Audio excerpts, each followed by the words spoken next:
So my father, Dwayne McLean, passed away a few years ago here, and he wasn't famous, he wasn't well known, at least on a worldwide level, but he had a huge impact on his environment and this world. And I want to show you how you are every single day as well. You may not even know this, but so I could tell you lots of stories, but a couple ones to stick out in particular. I can remember as a kid, I was probably, I don't know, 6, 7, 8 years old. We were driving back from camping, going down this country road out in the middle of nowhere, and we came upon this older elderly couple that was pulled over on the side of the road. They had a flat tire and they did not have a spare tire. And they were probably in their 70s or 80s. And I think even if they had a spare tire, they didn't look like they were physically able to change that tire themselves. And so my dad's, talked to them and took their tire. We drove up the road and found a gas station. He got it fixed for them, brought it back, and my dad paid for it and put the tire on for everything. They were just so thankful for that and so appreciative. And looking back on it, my dad didn't say, as we drove away, he didn't say, "Hey, that's how you treat people. This is what you do."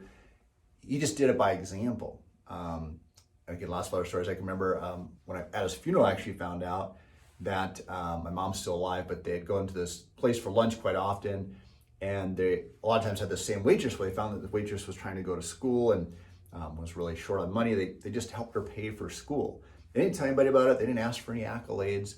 But again, that has a huge impact on me and my life, just knowing how he helped and served people. And my point with this is that you have a much bigger impact on, let's say Oprah Winfrey or some of these famous people that we think about. And those are great. I'm not saying bad about those people, but you have a much bigger impact, especially on your environment, just by who you are.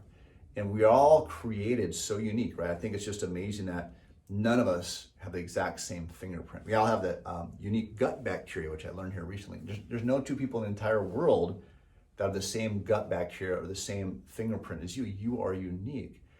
And so just who you are, just being you, has a huge impact on your kids, your coworkers, your spouse, people in the public that you may never actually even met. They might just observe you doing something nice for somebody else.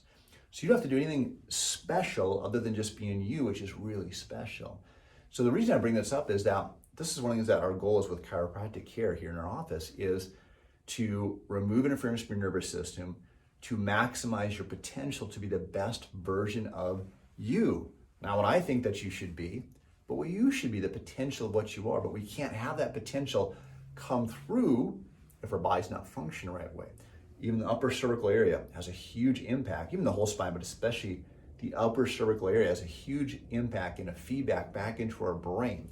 So if our spine's not moving the right way, our brain can't function and can't fire the right way, which means you can't function to your full potential. Just like a car that's not tuned up well, and it's missing a little bit, it's not working the right way, the engine's not working the right way, it can't go to its full potential, right? Think about a race car, it can't go as fast as it should be if it's not tuned up the right way.